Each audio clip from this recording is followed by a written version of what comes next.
नमस्कार मित्रांनो, सुस्वागतम. घरोघरी मातीच्या चुली या मालिकेच्या आजच्या भागामध्ये अगदी मनपूर्वक मी तुमचं स्वागत करते. आजच्या भागामध्ये आता ऐश्वर्या जेव्हा आपल्या रणदेवींच्या घरामध्ये जायचं म्हणते तेव्हा सयाजी म्हणतो की हे बघ, यापुढे तुझ्या प्रत्येक आयुष्यातील जो निर्णय असेल तर तो तू घेणार नाही तर मी घेणार आहे. आणि तो तिच्या हातामध्ये एक फाईल देतो आणि ही फाईल बघून घे असं म्हणतो. त्यावरती ऐश्वर्या विचारते की कसली फाईल आहे आणि मी का ती बघू, मी नाही बघू शकत. त्यानंतर आता सयाजी म्हणतो की हे बघ पोरी, आत्तापर्यंत तू तुझ्या आयुष्याचे खूप काही अगदी निर्णय घेतले, त्यामध्ये तू फसलीस आणि यापुढे मी काय करतो काय नाही तुझ्या बाबतीत कोणत्याही गोष्टी असं तू विचारायच्या नाहीत. कावेरी काकूंना सुद्धा आता ह्या सयाजीचा राग येतो. सयाजी ऐश्वर्यावर ओरडतो की नजरे खालून घाल, मी म्हंटलो ना तर नजरे खालून घाल बरं. आणि हे घे तू ती फाईल, मी ठरवलेलं आहे की तू यापुढे लंडनला जायचं आहे आणि तेथे गेल्यानंतर तुला तिथे रेस्टॉरंट काढून देणार आहे आणि तेथेच मात्र तू तुझं बसस्थान ठेवायचं, म्हणजे तेथेच राहायचं. तू तुझ्यासाठी मी मोठा आता रेस्टॉरंट तेथे सुरू करणार आहे आणि तेथेच तू राहायचं असं म्हटल्यानंतर आता ऐश्वर्याला धक्का बसतो आणि कावेरी काकूंना सुद्धा. तेव्हा मात्र आता लगेच ऐश्वर्याला खूप राग येतो. ऐश्वर्या म्हणते की हा डिसिजन तुम्ही कसं घेऊ शकतात, कारण तुम्हाला माहितीच आहे की माझ्या आयुष्यातील प्रत्येक डिसिजन मीच घेते. त्यावरती सयाजी सुद्धा तिच्यावर ओरडतो की आता नाही, जेव्हा तू तुझे डिसिजन घेत होते तेव्हा तुला अक्कल होती, पण आता ती अक्कल आहे ना ती रणदिव्यांच्या घरामध्ये तू गहाण ठेवून आलेली आहेस. त्यावरती कावेरी काकू ऐश्वर्याला म्हणतात की ऐशू तू शांत हो. तर ऐश्वर्या म्हणते की मॉम मी शांतच आहे, आम्ही फक्त बोलतोय. ती सयाजीला आता कडक भाषेत उत्तर देते की हे बघा डॅडा, तुम्हाला जे समजायचं आहे तर ते समजा, परंतु जे माझ्या मनाला योग्य वाटेल तर तेच मी करणार आहे. तुमचं कोणतीही गोष्ट मी नाही ऐकू शकत. त्यावरती सयाजी रागानेच म्हणतो की बोल ना, तुला काय हवं आहे? बरबाद होण्याचं आणि आयुष्याची राखरांगोळी करण्याचं ठरवलेलं आहेस का तू? त्यामुळे हे बघ मी तुला सांगतो की ऐशू तू भानावर आहे. हे बघ स्वतःच्याच हाताने मात्र स्वतःचं भविष्य पुसू नकोस आणि त्या रणदेव्यांच्या घरामध्ये जाण्याचा तू विचार करू नकोस. त्यावरती ऐश्वर्या म्हणते की किती काही झालं, तुम्ही कितीही अडवा, पण एक ना एक दिवस मात्र मी माझ्या त्या घरामध्ये जाणार म्हणजे जाणारच. जानकीच मला घेऊन जाईल. त्यावरती सयाजी तिला म्हणतो की हे बघ, तुला जर तिने न्यायचं असतं तर ते कधीच नेलं असतं, इतक्या दिवस तुला इथे ठेवलं नसतं. आणि मला एक गोष्ट सांग बरं, तू इतक्या मोठ्यापणाने त्या सगळ्यांना, त्या घरातील लोकांना मदत करायला गेली होती, पण शेवटी काय झालं बरं? आतापर्यंत त्यांना खूप मदत केली, त्यांच्या घरातील एकतरी व्यक्ती आता तुला असं म्हटलं का की तू त्यांच्या घरातील उंबरटा आहे तर तो अगदी हसत खेळत ओलांडू शकते, असं म्हणला का कोणीतरी? त्यावरती ऐश्वर्या काही उत्तर देत नसते. आणि हे बघ, ती जानकी मात्र तुला वाजत गाजत घ्यायला आलीस का, तिचं जाऊन दे, परंतु आता मात्र त्या जानकीचाच विचार कर. जानकीने कधी तुला अगदी स्वतःहून बोलवलं का त्या घरी? हे बघ अगं, कोणीच आलं नाही तुझी मदत करण्यासाठी आणि त्या माणसाने तुझ्या आयुष्याचा खेळ केला. शेवटी कोणीही अगदी तुला वाचवण्यासाठी नाही आले, लक्षात ठेव. त्यावरती ऐश्वर्याला राग येतो. ऐश्वर्या म्हणते की बास डॅडा, बास यापुढे, आणि यापुढे मात्र मी त्यांच्या विरोधात एकही शब्द ऐकून घेणार नाही. बास, तुमची बडबड आता बंद करा आणि जे काही तुमचे निर्णय असेल ते तुमच्याकडे राहून द्या. मी तुमचे निर्णय नाही मान्य करू शकत, असं ऐश्वर्याने मात्र आता निर्णय दिल्यानंतर तेवढ्यात जानकीचा कॉल येतो. ऐश्वर्या लगेच कॉल उचलते आणि फोन स्पीकरवर टाकते. त्यावरती ऐश्वर्या म्हणते की बोल ना जानकी. त्यानं जानकी म्हणते की अगं ऐशू, हे बघ मला तुला आनंदाची बातमी द्यायची आहेस ग. त्यावरती आता ऐश्वर्या विचारते की अगं कसली आनंदाची बातमी आहे?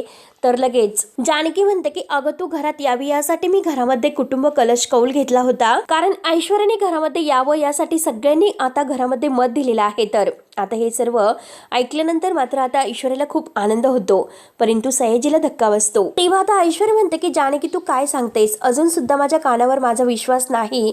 नक्की हे सर्व आपल्या घरात झालेलं आहे का? म्हणजे ऐश्वर्याला एकता आश्चर्याचा धक्का बसतो. तेव्हा आता जानकी खुशत म्हणते की हो ऐश्वर्या, आता रणदिव्यांची सून म्हणून पुन्हा तू या घरामध्ये अगदी गृहप्रवेश करायला तयारच राहा. आता ऐश्वर्याच्या डोळ्यामध्ये आनंद अश्रू येतात. ती जानकीला थँक्यू बोलते आणि सयाजीकडे बघत सगळं हे बोलत आहे. तर thank you so much Janaki, thank you so much, कारण मी सुद्धा जेवढी आनंदित आहे तेवढी आनंदी आहे. त्यावरती आता लगेच जानकी म्हणते की हो, मला सुद्धा खूप आनंद झालेला आहे. तर आता हे सर्व ऐकून कावेरी काकूंना सुद्धा फार असा आनंद होतो. तेव्हा आता जानकी खुशच म्हणते की धाकट्या जाऊबाई आहोत, तयार राहा, कारण या घरामध्ये आता तुमचं वाजत गाजत अगदी दणक्यात गृहप्रवेश आणि स्वागत होणार आहे. त्यामुळे अगदी तयारच राहा लवकरात लवकर. आणि हे बघ ऐश्वर्या, सयाजी काका आणि कावेरी काकू यांना सुद्धा तू घेऊन ये नक्कीच. त्यावरती आता लगेच ऐश्वर्या म्हणते की ठीक आहे, नक्की घेऊन येईल. त्यानंतर आता इकडे अवंतिका मात्र ह्या सौमित्राचा राग घालवण्याचा खूप प्रयत्न करत आहे. त्यासाठी ज्यूस वगैरे घेऊन येते आणि तेथे टेबलवर ठेवते, परंतु सौमित्र अगदी ढुंकून पाहायला तयार नसतो. तेव्हा फक्त आता मनामध्ये राग घालून बसलेला आहे. अवंतिका म्हणते की सौमित्र मला तुझ्याशी बोलायचं आहे, तर सौमित्र म्हणतो की मला तुझ्याशी काहीच बोलायचं नाही आणि माझ्याबरोबर जे काही बोलायचं आहे तर ते आपलं बोलणं होईल मला नाही वाटत. त्यानंतर मात्र आता अवंतिका विचारते की अरे कधीपासून तू इतका टोकाचा विचार करतोयस. तर आता सौमित्र म्हणतो अगं मी तर टोकाचा म्हणजे विचार तर करत नाही, परंतु तू टोकाचं वागते त्याचं काय, म्हणून तो अवंतिकालाच बोलत असतो. तू तर माझ्या अगेन्स्ट जाऊन आता ऐश्वर्याच्या बाजूने मत दिलेलं आहे आणि तुला सुद्धा ऐश्वर्या या घरामध्ये यावी असं वाटतं, म्हणजे तू माझ्या विरोधात आहे. आता या गोष्टीचा मला त्रास होत नसेल का. त्यावरती अवंतिका हसते आणि म्हणते की माझं काय चुकलं आणि माझं काय चुकीचं आणि काय बरोबर हे ठरवण्याचा फक्त अधिकार तुझ्याकडेच आहेस का. हे मी स्वतःच्या विचाराने मात्र स्वतःचे काहीच असे निर्णय घेऊ शकत नाही का. त्यावरती मात्र आता लगेच सौमित्र म्हणतो की हो घेऊ शकतेस, पण आजपर्यंत मी तुला कोणत्याही तुझ्या डिसिजन मध्ये क्रॉस केलेलं नाही, ही गोष्ट लक्षात घे. पण आज जे काही तू वागलीस ना ते माझ्या विरोधात होतं, याचा विचार कर. त्यानंतर अवंतिका म्हणते की प्लीज माझं समजावून घे. तर आता सौमित्र काही ऐकायला तयारच नसतो. यापुढे मात्र मी माझ्या बाजूने उभं राहा असं तुला कधीही म्हणणार नाही. तुझे डिसिजन आहे तर तू स्वतः घेऊ शकतेस. तेव्हा आता सौमित्र इतका तोडून बोलत आहे याचं अवंतिकाला फार वाईट वाटतं आणि ते त्याला विचारते की तू काय इतकं तोडून वागतोस. निदान आपल्या रिलेशनचा विचार कर, त्याचा रिस्पेक्ट ठेव आणि वाग. त्यावरती सौमित्र तिला म्हणतो की नात्यांचा रिस्पेक्ट आहे तर तो दोघांनी सुद्धा करायचा असतो आणि जो तू केलेला नाहीस. आणि हे मला आता कळून चुकलेलं आहे की आपण फक्त आणि फक्त नावासाठी नवरा बायको आहोत. अशाच्याही बाबतीत आपलं एकमत नाही होऊ शकत. आता हे सर्व ऐकल्यानंतर मात्र अवंतिकाला फार मोठा धक्का बसतो. त्यानंतर आता इकडे जानकी सगळ्यांना खाली बसायला सांगते. तेव्हा आता जानकीने सगळ्यांना एकत्र बोलवलेलं आहे. तर सुमित्रा विचारते की अगं जानकी काय झालं, तू का सगळ्यांना एकत्र बोलावलंस, नक्की तुला काय सांगायचं आहे. तेव्हा आता जानकी म्हणते की हो हो सांगते आणि त्यासाठीच मी तुम्हाला एकत्र बोलावलं. आपल्याला सगळ्यांना माहिती आहे की उद्या ऐश्वर्या आपल्या घरात येणार आहे. तर मध्यंतरी बराच काही काळ अगदी लोटला गेला, बरंचसं काही आपल्या घरात घडून गेले. तेव्हा आता ऐश्वर्या पुन्हा आपल्या घराचा उंबरठा ओलांडणार आहे आणि तो ओलांडताना मात्र आपण तिला पुन्हा एकदा अगदी विश्वास दाखवला पाहिजे, एक अशी आपुलकी दाखवली पाहिजे जेणेकरून विश्वासाने ती या घरामध्ये येईल. तेव्हा सर्वांना फार असा आनंद होतो. तिने जर मनातील सगळ्या वाईट गोष्टी पुसून टाकल्यात, आपण सुद्धा तिला खरंच एक संधी दिलीच पाहिजे आणि आपण मात्र ऐश्वर्याला मनापासून स्वीकारलं पाहिजे. तेव्हा आता हे ऐकून सुमित्रा म्हणते की हो ना जानकी, तू एकदम अगदी बरोबर बोललीस. त्यानंतर नाना विचारतात की जानकी पण नेमकं तुला काय करण्याचा विचार आहेस बरं. त्यावरती जानकी म्हणते की नाना हे बघा मला असं वाटतं की ती आपल्यासाठी किती खास आहे आणि ती आपल्या घरी येते याचा आपल्याला किती आनंद होतो हे आपण दाखवून दिलं पाहिजे. त्यामुळे मात्र मला तिचं स्वागत आहे तर ते अगदी वाजत गाजत करायचं आहे. तर सारंग भाऊजी आणि आता ऐश्वर्या या दोघांच्या संसाराची आपण नव्याने घडी बसवत आहेत. आता या क्षणाचा सुद्धा एक सोहळा असा व्हायलाच हवा. तुम्ही सुद्धा सगळ्यांनी सांगा की तुम्हाला काय वाटतं. ओवी तर खूप खुश यस असं म्हणते. आता नाना खुशच म्हणते की जानकी खरंच चांगला दिवस आहे आणि हा दिवस ऐश्वर्यासाठी सुद्धा खूप महत्वाचा आहे. त्यावरती आता जानकी खुशच म्हणते की हो म्हणूनच मात्र आता मी आणि ऋषिकेशने ठरवलेलं आहे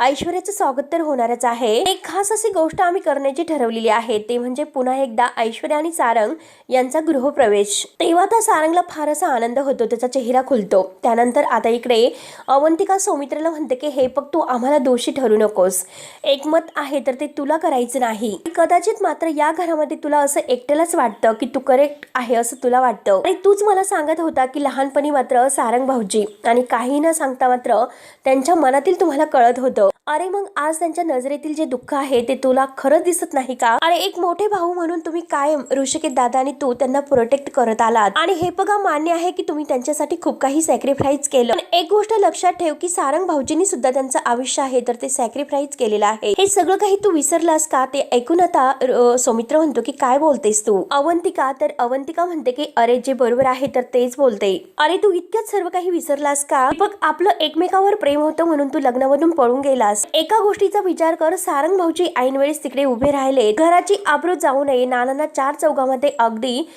मान खाली घालायला लावू नये त्यासाठी मात्र ते उभे राहिलेत. आणि मुख्य म्हणजे अगदी तुझं प्रेम तुला मिळून दे त्यासाठी त्यांनी हे सर्व केलेलं आहे आणि तरी सुद्धा तू चुकतोस. अरे एकदा विचार कर की सारंग भाऊजी मात्र तिकडे लग्न करण्यासाठी तयार झाले नसते तेव्हा नाना आणि आई यांचं काय झालं असतं याचा विचार तू केला होतास का. आणि एक गोष्ट विचार कर. सौमित्र लगेच बाजूला जाते तर अवंतिका पुन्हा त्याच्या समोर येते आणि म्हणते की की अरे एकदा विचार कर सौमित्र, सारंग भाऊजींनी अशा व्यक्तीचा तुझ्यासाठी हात धरला, ते ऐश्वर्या कशी आहे हे सुद्धा त्यांना माहिती नव्हतं. त्यावेळेस सुद्धा त्यांच्याकडे मात्र त्यांचा आनंद निवडायचा अधिकार होता, पण त्यावेळेस मात्र त्यांनी स्वतःच्या आनंदाचा विचार न करता स्वतःच्या घराचा विचार केला, कुटुंबाचा विचार केला, त्या कुटुंबाच्या आनंदाचा विचार केला. दुसऱ्याच्या आनंदासाठी मात्र काही गोष्टी मनाच्या विरुद्ध सुद्धा कराव्या लागतात आणि तेच सारंग भाऊजींनी केलेलं आहे, लक्षात ठेव. आणि एक गोष्ट लक्षात ठेव की सारंग भाऊजींना हे नातं आहे तर ते तुझ्यामुळे स्वीकारावं लागलं आणि तू ते मान्य केलंस, परंतु आता वेळ आलेली आहे इच्छेने मात्र ते हे सर्व नातं स्वीकारत आहे, तर तुला काय प्रॉब्लेम आहे बरं? एक गोष्ट सांग की त्यांनी त्यांच्या सुखाचा डिसिजन घेऊ नये का? तेव्हा आता सौमित्र म्हणतो की हे बघ अवंतिका, माझ्या एका चुकीमुळे मात्र सारंगने आतापर्यंत जे काही भोगलं ते त्याला भोगायला नकोय, म्हणून माझ्या जीवाचा आटापिटा सुरू आहे. तेव्हा आता अवंतिका म्हणते की प्लीज तू असं करू नकोस, तुझी चिडचिड आहे ती थांबव, बास आता. आणि हे बघ अरे सौमित्र, तुला त्यांच्या बाजूने उभं राहायचं आहे नाही तर तू नको हे सर्व मान्य करू. किमान एक काम कर की तू त्यांच्या विरोधात जाऊ नकोस. आणि हे बघ तुला समजावणं एक बायको म्हणून माझं कर्तव्य आहे. आणि हे बघ तुझा त्रास, तुझं इंटेन्शन मला सगळं काही कळतंय. एकदा मात्र दुसऱ्याच्या बाजूने विचार करण्याचा प्रयत्न कर. मी तुला एकदा समजवण्याचा प्रयत्न केलेला आहे. पुढे म्हणते की यापुढे तुला काय करायचं आहे सौमित्र, हा तुझा निर्णय असेल. इकडे बाहेर हॉलमध्ये जानकीने जे काही प्लॅन सांगितलेला आहे की सारंग भाऊजी आणि आता ऐश्वर्या यांचा पुन्हा दणक्यात गृहप्रवेश करायचा, हे ऐकल्यानंतर आता ओवी इतकी खुश होते आणि म्हणते की वाव, म्हणजे आजी आपण पुन्हा एकदा सारंग भाऊजी आणि ऐश्वर्यांचा अगदी दणक्यात गृहप्रवेश करायचा आहे का? त्यांना दरवाजात अडवून ठेवायचं आहे का? आणि त्यांना मात्र नाव घ्यायला लावायचं आहे ना? त्यावरती सुमित्रा खुश होत म्हणते की बघितलंस का, तिच्या मात्र बरोबर लक्षात आहे. आणि ओवी, एक नाही तर 4 उखाणे आपण त्यांना घ्यायला सांगू. त्यावरती आता ओवी म्हणते की बापरे, म्हणजे गुलाबजाम काकाला आतापासूनच तयारी करावी लागेल. आणि गुलाबजाम काका रेडी राहावर का आणि उखाण्यांची तयारी कर. तेव्हा आता सगळेजण फार असे हसतात आणि आता नाना म्हणतात की हे बघ अगं ओवी, जेव्हा आता तुझा हा गुलाबजाम काका आहे, जर ऐश्वर्या आल्यानंतर तुला थोडासा सुद्धा भाव देणार नाही तर. तेव्हा आता ओवी गुलाबजाम काका म्हणजे सारंगच्या जवळ येते आणि त्याला विचारते की काय रे गुलाबजाम काका, तू माझ्याशी असं करणार आहेस का? त्यावरती आता लगेच सारंग म्हणतो की नाही ग ओवी, नाही ग परिराणी, अगं आपलं काय ठरलेलं आहे की ही दोस्ती तुटायची नाही, एकमेकांच्या हातामध्ये हात देतात. आणि ओवी खुश होत म्हणते की नाना आजोबा आता आपण सगळेजण एकत्र सण वगैरे साजरे करणार आहोत तर. त्यानंतर आता जानकी म्हणते की हो खरंच आहे. जानकी म्हणते की आता खरंच माझ्या मनामध्ये एक अशी भीती असायची, चिंता असायची, परंतु या सोहळ्यात मला मात्र असं वाटतं की या सोहळ्यात मात्र आपल्या घरामध्ये फक्त आनंद आणि सुखच येणार आहे. तर रणदिव्यांची धाकटी सून, आई आणि नानांची धाकटी सून या घरात येणार आहे, तर जी बायको येणार आहे या घरात. ओवी, तुझी ऐश्वर्या आंटी या घरात येणार आहे. तर ऐश्वर्याच्या निमित्ताने मात्र आपल्या घरातील बाहेर गेलेलं सुख आहे पुन्हा एकदा घरामध्ये परतून येणार आहे असं मला वाटतं. कित्येक वर्षांनी मात्र सारंग भाऊजींच्या अगदी या आयुष्यातील जो आनंद आहे तर देव त्यांच्या पदरात टाकत आहे असं वाटतं. त्यावरती ऋषिकेश खुश होत म्हणतो की जानकी तू अगदी बरोबर बोललीस. तेव्हा तर सर्वांना फारसा आनंद होतो, सगळ्यांचे चेहरे खुलतात. हे बघ आता बोलून काही उपयोग नाही, आता आपल्याला सोहळ्याची तयारी करावी लागेल. त्यामुळे आता पटपट सांग की सगळ्यांनी काय काम करायचं आहे. त्यावरती आता गुलाब काका म्हणतात की अहो साहेब, सांगायला कसं पाहिजे, आता राहा, हे घर कमी कसं लवकरात लवकर चकाचक करतो ते. आणि झाकफूक करणारी लाइटिंग सुद्धा लावतो. आणि तेवढंच नाही तर फुलांच्या माळा सुद्धा लावतो. ही सर्व काम आहे तर ते मी एकटा करतो. तेव्हा आता नाना म्हणतात की अरे गुलाब, तोंड वर करून आता हा म्हणशील, परंतु नंतर मात्र अगदी हात वर करशील. त्यावरती गुलाब काका म्हणतात की नाही नानासाहेब, असं काही होणार नाही. गुलाब काका म्हणतात की वहिनी साहेब, तुम्ही जर म्हणत असाल तर ऐश्वर्याच्या स्वागतासाठी मी फटाक्याची माळ सुद्धा लावतो. तर जानकी म्हणते की हो चांगलंच, खूपच छान आहे आणि चांगली हजारांची माळ लावा, कल्पना एकदम चांगली आहे. त्यावरती सुमित्रा म्हणते की जानकी, आपण ऐश्वर्याचा गृहप्रवेश करतो मग माप ओलांडण्याची प्रथा सुद्धा आपण करूयात. तर त्यावरती खुश होत जानकी म्हणते की आई, ते तर करावंच लागणार आहे, त्याशिवाय मात्र गृहप्रवेश अपूर्ण आहे. त्यावरती सुमित्रा म्हणते की ठीक आहे, मी त्याची तयारी करते आणि गुलाब, मला तुझी मदत लागेल या बाबतीत असं गुलाबला म्हणते. तर आता गुलाब म्हणतो की हो आई साहेब, एकदम जोरात तयारी करूयात. तर आता अवंतिका त्यांच्या जवळ येते. तर जानकी म्हणत असते की आता सगळ्यांना मी सगळ्यांचे काम दिलेले आहे, प्रत्येकाने आपापलं काम व्यवस्थित वेळेवर करायचं. आणि तेवढ्यात अवंतिका खाली येते आणि म्हणते की वहिनी, तुम्ही सगळ्यांना काम दिली, परंतु मी काय करू. आणि आता सुमित्रा म्हणते की अगं अवंतिका, तुला जे काम आवडेल ते तू कर. आणि तेवढ्यात सौमित्र सुद्धा दरवाजा उघडून आता बाहेर येतो. त्यावरती अवंतिका म्हणते की मी एक काम करते, हा अख्खा सोहळा आहे तर तो शूट करते आणि मला ओवी हेल्प करेल. आता हे ऐकून जानकी म्हणते की अरे वा, ही तर खूपच चांगली कल्पना आहे. ओवी धावतच अवंतिका जवळ येते आणि म्हणते की हो नक्कीच करूयात आणि काकू मी सांगेल अगदी तसंच करायचं आहे. अवंतिका म्हणते की हो ओके मॅडम तुम्ही जे काही सांगताल तेच होईल. सौमित्र दरवाजातून हे सर्व पाहत असतो. त्याला खूप राग येतो आणि अवंतिका म्हणते की सारंग भाऊजी काय तुमचं काय मत आहे. आम्ही सगळ्यांनी काम आता वाटून घेतलेले आहे तर नक्की काय करणार आहात बरं. तेव्हा आता सारंग म्हणतो की हो ना आणि वहिनी मी काय करू बरं असं तो जानकीला विचारतो. तेव्हा आता लगेच अवंतिका हसते आणि म्हणते की हे काम सुद्धा तुम्ही जानकी वहिनीनंच विचारणार का. तुमची बायको आहे तर तुम्ही सुद्धा काहीतरी विचार करायला पाहिजे. म्हणून अवंतिका आणि जानकी मात्र सारंगला चिडवतात. तेव्हा आता सारंग म्हणतो की मी एक काम करतो ऐश्वर्याला जे काही आवडतात ना तसे कपडे घालतो. अगदी त्यांचा नवरा शोभेल असं राहतो. तयार होऊन त्यांच्या समोर जाऊन उभा राहतो. तेव्हा आता सगळेजण इतके हसत असतात आणि सारंगला सगळेजण चिडवतात. ऋषिकेश सुद्धा खूप चिडवतो. इतकी तयारी आणि सगळेजण आता इतके खुश आहेत. तर सौमित्राला हे सर्व बघून आता खूप राग येतोय. तेव्हा आता सगळेजण तयारीला लागतात. आता लाईट माळा वगैरे सगळं काही अगदी डेकोरेशन सुरू असतं. नानांची आणि सुमित्राची धांदल उडालेली असते की तयारी झाली की नाही आणि आता दरवाजात फुलांची रांगोळी काढायची आहे. तुमचं कित्येक राहिलेलं आहे आणि काय रे गुलाब फुलं आणलेली आहेत का. तर गुलाब म्हणतो की हो आई साहेब फुलं आणलेली आहेत. तेव्हा आता ऋषिकेश गुलाबला म्हणतो की अरे खूप काम बाकी आहेत पटपट जरा हात चालव ना. आणि तेवढेच जानकी येते आणि लग्नानंतर आता जी काही आता भेट जानकीला मात्र नानाने दिली होती तर ती माळ घेऊन येते आणि म्हणते की नाना ही ती माळ आहे जी तुम्ही मला दिली होती आणि ही माळ भेट देताना मात्र मला तुम्ही सांगितलं होतं ते मला अजून सुद्धा आठवतं. जानकी ही माळ आहे तर ते आपलं कुटुंब आहे आणि या माळेतील मणी आहे तर ते आपल्या कुटुंबाला जोडून ठेवणारा दोरा आहे. अगदी मणी आहे हे जे काही आहे ते कायम माझ्या नाना लक्षामध्ये आहे आणि हे बघा जी माळ आहे तर ती तुम्ही मला अगदी म्हणजे घर जपायला दिली होती पण आता मात्र आपलं घर जपण्यासाठी मात्र मी एक मंत्र जपणार आहे. त्यासाठी मात्र ही माळ मी चालवली. ते ऐकून आता नाना म्हणतात की जानकी लवकरात लवकर पूर्ण होईल बरं. तेव्हा आता लगेच जानकी नानांच्या पाया पडते आणि त्यांचा आशीर्वाद घेते. तेव्हा आता जानकी म्हणते की नाना तुम्ही म्हणतात अगदी तसंच व्हायला हवं. माझी इच्छा पूर्ण व्हायला हवी. बघा ना सगळेजण खुश आहे परंतु सौमित्र भाऊजी मात्र खुश नाहीत. तेव्हा आता ऋषिकेश म्हणतो की हे बघ वेळ हे सगळ्यावरचं उत्तर असतं मग त्यामुळे मात्र आपण सौमित्रला त्याचा वेळ द्यायला हवा. माझी पूर्ण खात्री आहे की ऐश्वर्याबद्दल असणारी त्याच्या मनातील कटुता आहे तर ती नक्की दूर होईल आणि शिवाय सारंग आणि ऐश्वर्या यांच्या पाठीशी आई आणि नानांचा आशीर्वाद आहे म्हटल्यानंतर सगळं काही छानच होणार आहे. तर आणि तेवढ्यात ओवी धावतच येते आणि जानकीच्या हातातील माळ हिसकावत म्हणते की आई मला ही माळ दाखव आणि तेव्हा ती माळ तिच्या ओवी ओढते आणि त्याच वेळेस ती माळ तुटली जाते. तेव्हा मात्र आता सगळ्यांना एक प्रकारचा धक्का बसतो. तेव्हा आता जानकीला फार राग येतो. जानकी म्हणते की ओवी जोरात ओरडते आणि अगं तू माळ तोडलीस. माळेतील मणी आहे ते सगळीकडे विखुरले जातात. जानकीला खूप मोठा धक्का बसतो आणि तेवढ्याच सुमित्रा सुद्धा धावतच येते आणि म्हणते की ओवी अगं आणि हे काय झालं. तेव्हा आता जानकीला मात्र आता सुमित्रा किती भडकलेला आहे की ऐश्वर्या घराला लागलेलं ग्रहण आणि ते क्षण तिला आठवतात.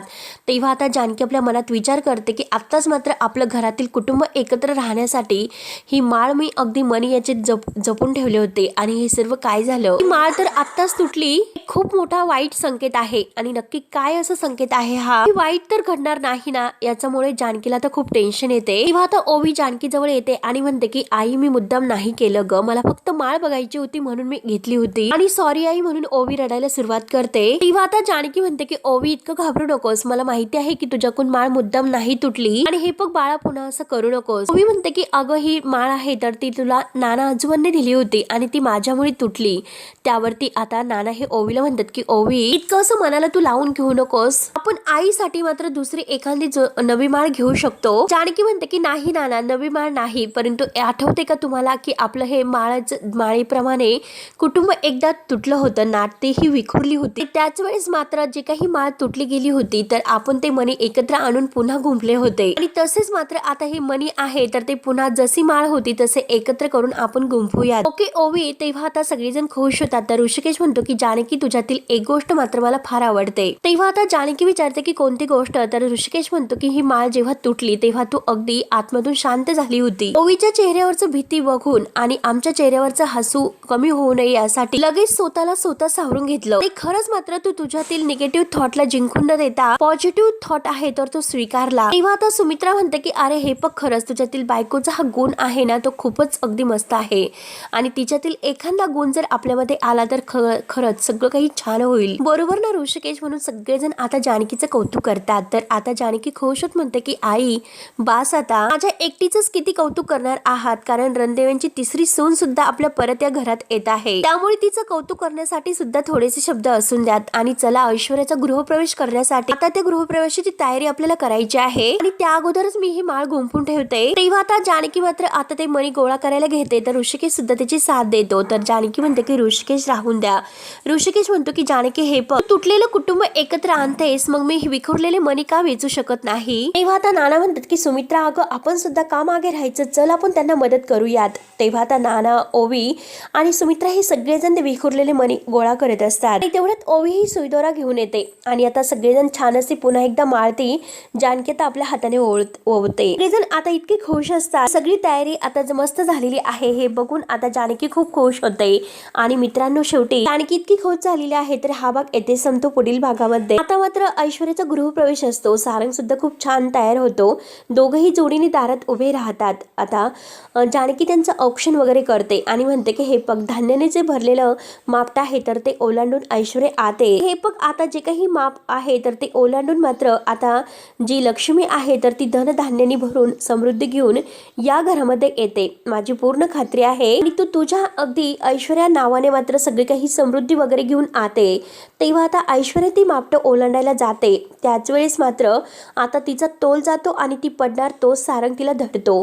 तेव्हा सगळ्यांना एक प्रकारचा धक्का बसतो. आणि त्यानंतर इकडे अवंतिका रूम मध्ये आहे आणि तिला त्याच वेळेस चक्कर येते. ती चक्कर येऊन जेव्हा खाली पडते तर त्याच वेळेस आता इकडे जानकीचा जो काही दिवा आहे तर तो दिवा विझायला लागतो. मात्र आता नक्की काय असं संकेत आहे कुणाला काहीच कळत नसतं.